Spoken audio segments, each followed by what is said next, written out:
Hi, I'm Courtney Rickey, and first of all, I want to address that that's exactly what we're trying to do. We're trying to buck up and get grants and buy this land and beautify it even more, plant more trees, keep it in sync with water runoff and 100% absorption rate, which it's at right now. So thank you. All right, I'm here tonight to beg you council members to give our future generations a chance to see this diamond in the rough forest in middle of our city. And these young, beautiful St. Ambrose students have been following this, and they've made a website and a YouTube video and studied up on the grants for water reclamation, which we'll email you all. They want this young virgin ground for our city and its future generations, as I do and as the community does and as the neighbors do, and who anybody you ask on the street of Davenport, they're amazed. No, not those trees. No, I mean, we want them. 30 years from now, sure, maybe he'll be at room temperature, but the trees will be there. They'll be 80, 90 years old, maybe more. They're 70 years old right now, some of them. So, yeah, and they keep on giving for hundreds more years, Anyway, I just wanted to remind you, I don't know if you've seen that speech, "I'm Just a Child," by a young Canadian girl that spoke at the United Nations. Has anybody seen that on YouTube? Well, anyway, to quote her, she said, if you don't break it if you can't fix it. We will never be able to bring this little piece of heaven back.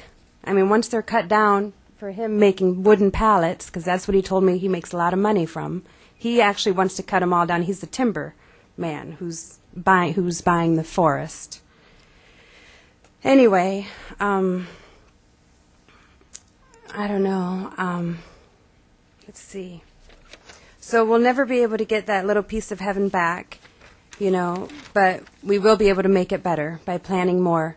Imagine if New York City, they almost developed their famous Central Park. I mean, can you imagine if they did that?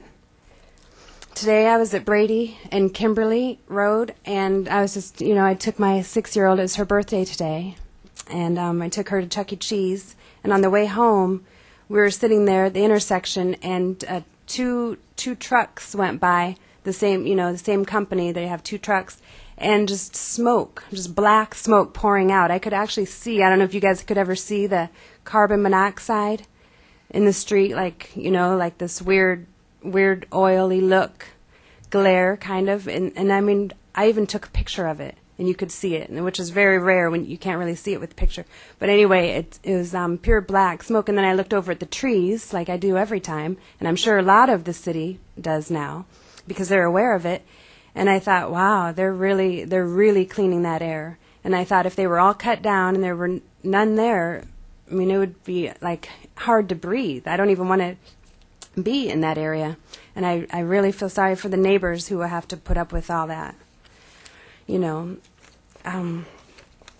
Let's see, there's something I wanted to touch on. I remember when Bill Gluba had a speech, August 24th, 2012, and to quote you, you said that it made you proud, by living in a city like Davenport because we're green, And then Ray Ambrose said, unlike other cities, Davenport has been a leader in addressing these issues, whether it's been the stormwater, the sanitary sewers, or street repairs. We are the leaders not only in the Midwest, but we are the leaders in this country, trying to stay on top of these issues.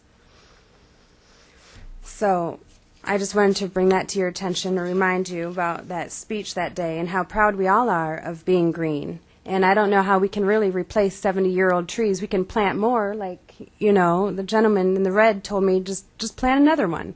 But it's not the same. I mean, this is a virgin timber. This is a diamond in the rough, like I said earlier, a virgin ground, actually. I do think it'd be a great thing to get that water reclamation grants going, and Art and I could really work on that and get thousands to millions of dollars to do it. The water will be purified, and then if we ever need clean drinking water, if we're in a state of emergency,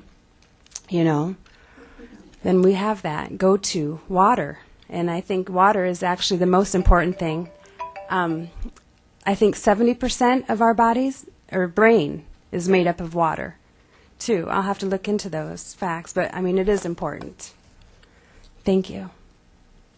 Thank you.